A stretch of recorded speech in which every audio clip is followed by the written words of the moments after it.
Howdy, howdy, and welcome to Moose Podcast number 391. Hard but essential. I could add boring in there, but yeah, no, we'll just keep it that way. How you folks doing? Hey, today is, that's right, April Fools. Yeah, my juvenile mind went many places of things I could do with this podcast, being it is April 1st, but I decided not to go there. Those people who travel with me on my adventures, they know there's two things I take seriously: photography and food. After that, anything's fair game. And since the podcast is about photography, well, I'm going to keep it on the, let's say, not the April Fool's side of things. So, welcome, welcome. Thanks for spending some time with me on this day. Hope you've had a great week. All is well here in Montana. Spring is he doesn't know what to do. It's been spitting snow and rain. The birds are quite active. We've got most of our spring migrants have reappeared, which is fun. We haven't got a hummingbird yet. I've actually got out that new hummingbird feeder that has a built-in camera and AI sensing, and it's picked up a lot of birds, but not hummers. So fingers crossed it's soon. Hey, I want to thank my good friends at Bedford Camera, bedfords.com. You know, they've got a lot going on. They've got the Photo Expo going on in May in Little Rock. It's a great event. I've spoken there before, and it's a marvelous, marvelous venue. And they've got all sorts of great presentations during the day. They've got workshops. They've got all the major manufacturers and vendors are there. It's just, hey, you want a really great experience, head to Photo Expo. And of course, they're going to have expo pricing. And guess what? You mentioned my name, and you're going to see an extra 5% off that expo special price. Or if you go to any one of their stores, or call them on the phone, or head to the website, you're going to also get that special pricing. And hey, let me tell you, that's real cash in your pocket. You might need some things for the solar eclipse that's coming up here in what, 10 days, 2 weeks? They've got it all there for you. They've got the service, they got the inventory, they got the pricing, they got the Moose discount. Bedford's Camera. Remember to thank them for sponsoring the Moose podcast. A couple of things that have come up this week. One I want to talk about. Folks, I posted a opening in our Monument Valley adventure, which comes up at the end of the year here, which has at this point has been filled. And a number of people say, "Hey, I never saw that on your workshop page." Well, here's the deal, folks. Just so you know, we offer a lot of workshops, and some of them are a special workshops in the fact that, well, they require some skills, point blank. They're not just for someone who just bought a camera. And so I sent out special invites to these groups who have been on workshops previously with us, and they never actually those workshops never hit the website. So that Monument Valley, the reason why you did not see it posted before, it's one of those special invites that went out, and I had an opening. So if you want to get on that, you could say the special invite list. You have to go on a workshop or two with us, and we have to. Sorry, we have to know you've got some skills to go with it. So not that that guarantees that everything's going to work, because it's not always been as successful as the original, intention. But basically, we're trying to get the most out of that photographic experience, both learning and the best photographs. So that's why we keep doing it the way we're doing it. Just so that answers a bunch of questions came up why no one saw that Monument Valley posted till just now. All right. What else have I got? I guess that's about it. let's get right into this week's episode. Hard but essential. Now, if you go back, way back, for me, you go way back, and when you had your probably literally your first writing lesson in school, kindergarten, first grade, way back then, the teacher brought out this box, shiny, smelt like wood shavings, and gave everybody their first brand new number two pencil. And before we could learn to write, first lesson, and I remember this because, and it always has intrigued me ever since, we had to learn how to properly hold the pencil. Yeah, something so rudimentary now that we don't probably even uh, think about it, but we had to be taught how to hold that pencil. And if you look at people today when they're writing, and right off the bat, that's a challenge just to see people actually writing. You'll notice that there are a lot of different ways that people hold a pencil and or pen, or a stylus, or an Apple pencil. Well, the same thing holds true for our camera gear. Before we can actually start making images and be challenged, knowing our camera gear, as in simply where things are, it's a hard thing to learn, but it is essential. And it's probably one of the more boring tasks, definitely not rewarding photographically. But I can tell you firsthand, watching people who have no bloody clue where the focusing ring is, or how to, take a lens off its collar, how essential it is. And you would think that, you know, and I always think this, people, people are so smart. And I know they're smart because they've earned the money to buy the camera gear.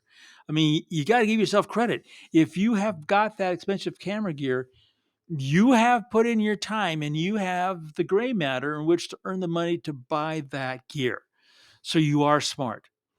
Yet when it comes to putting a camera in the hand, they just go to mush. But it's really hard to learn this cold-hearted bastards, I affectionately call them, but it is essential. Now, let me give you a simple example. In our age of mirrorless, lenses tend to have a number of rings on them. And back in the day of film, you had just one ring on a lens, and you rotated it, and it would focus. Well, now you have rings that can do everything from aperture. You can program it. You can program do it any. On the Z9, you can program. This here on the Z600F4, you've got two sets of buttons and what, three or four rings or collars that you can program. That's a lot to have to think about, learn, and be able to do without looking. And that's kind of the important caveat to all this. We need to make that camera seamlessly part of our photographic experience. We don't we don't want it to be a roadblock. And I've seen photographers who, man, they smack up against that camera and they can't get any further. And you're missing the photograph of a lifetime because you don't know the basic controls, where they are and what they do. And understand that I'm not talking about mastering the different autofocus modes of the Z9 here.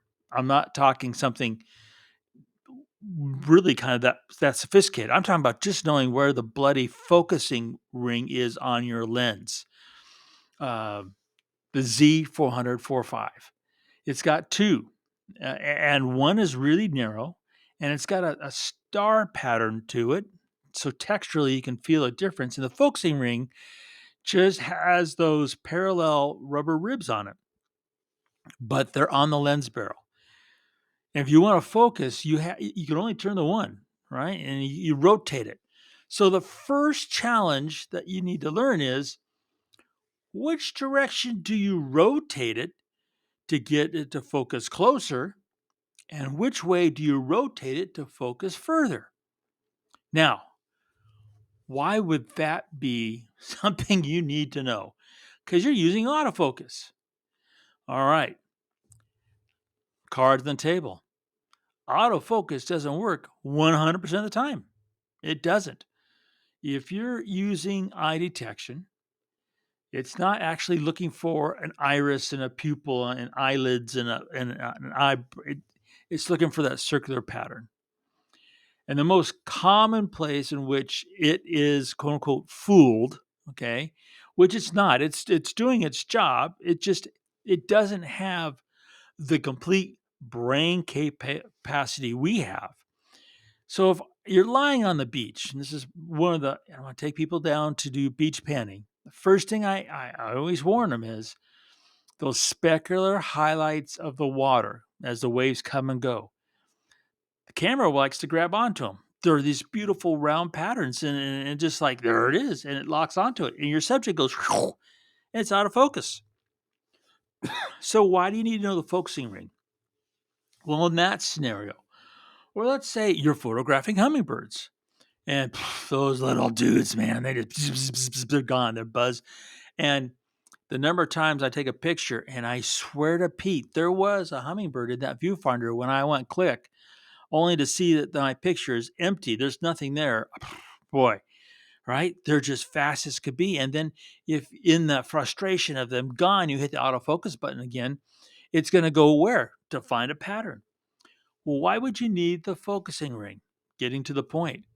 I have found that when the camera does this, beach panning, hummingbirds, whatever it is, if I focus the lens closer, not going to infinity, but going to its minimum focusing distance, and then hit my back button, AF on button, the camera then goes out to find the subject.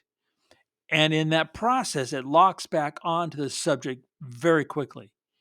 Now, if I go to infinity and then hit the AF on button, it's coming back to find the subject, just takes longer.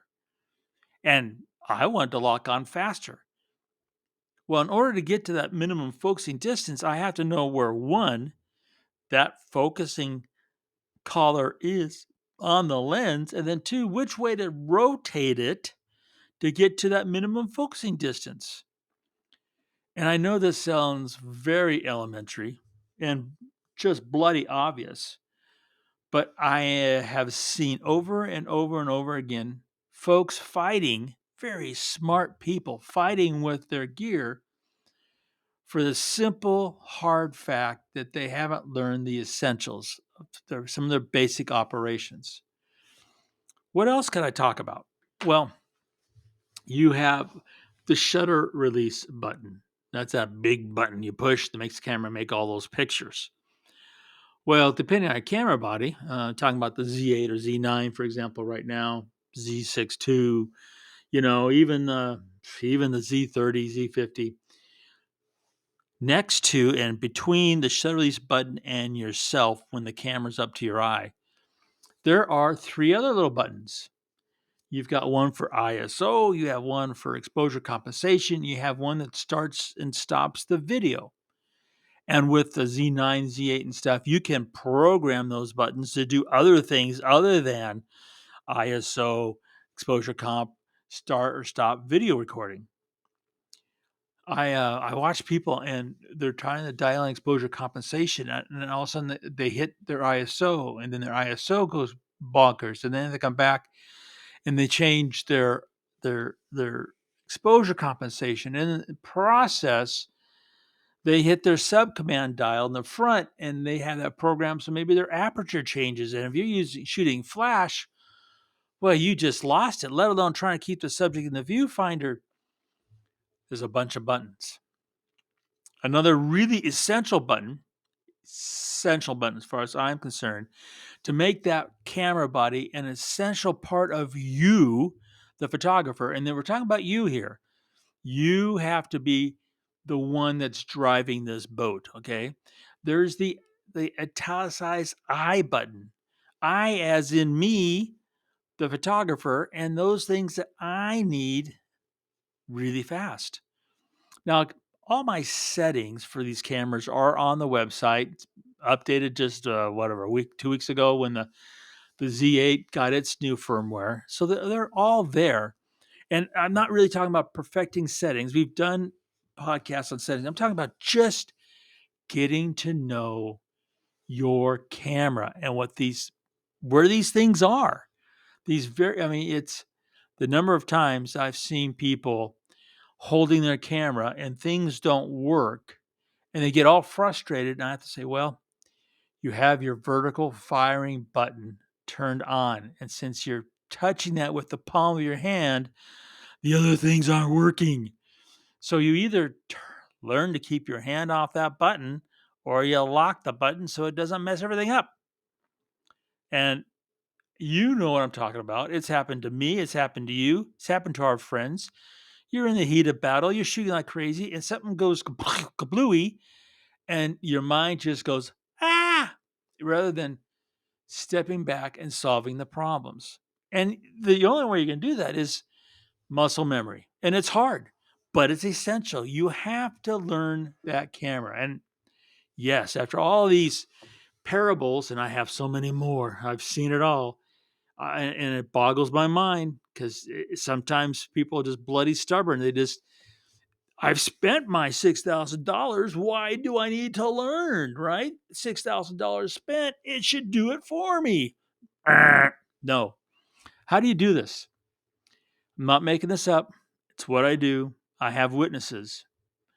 I get in my comfortable chair, be it on the deck in the summertime, by the fireplace in wintertime. I have my favorite programming on, either music on the big screen, and in my lap is my camera.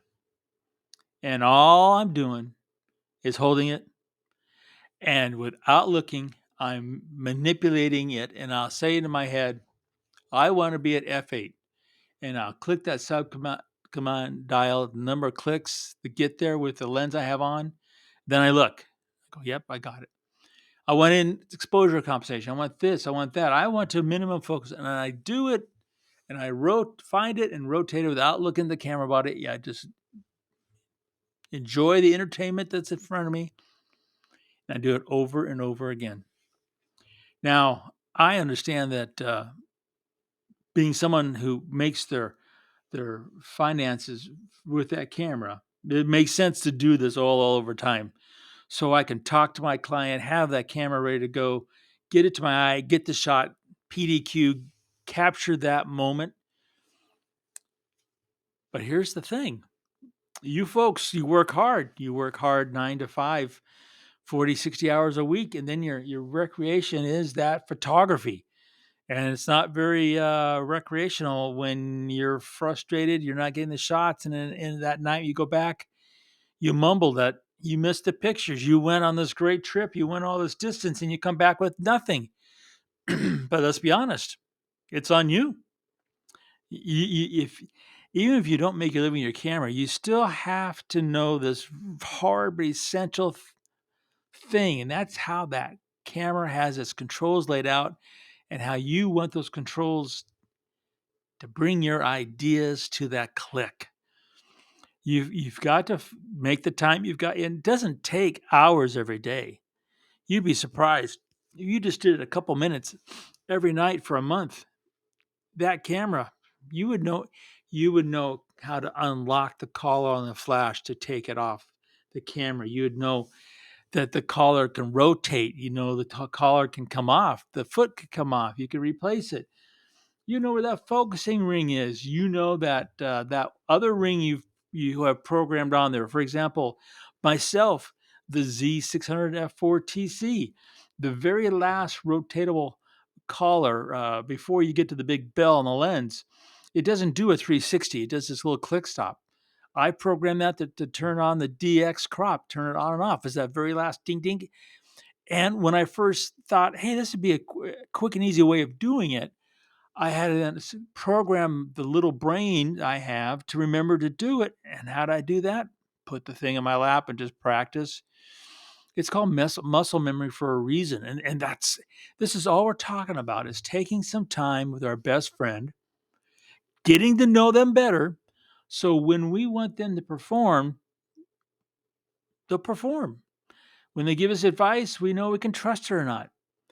And once you get to this point, then you start, I bet you'll grab out that instruction book, which you should do every 6 months because the better you learn it and then you read the instruction book, the stuff in the instruction book will make more sense to you. You'll put in the settings that make that camera sing for your photography. And then guess what? You go out shooting and you'll be more successful and your photography will grow. And it's just like learning to hold that pencil again. You can't write until you know how to use that instrument. Hard, but essential. You folks have a marvelous week. I hope the April Fool's jokes that befall you today bring a laugh to you and a smile and keep you going. Remember to go out and make every click your story.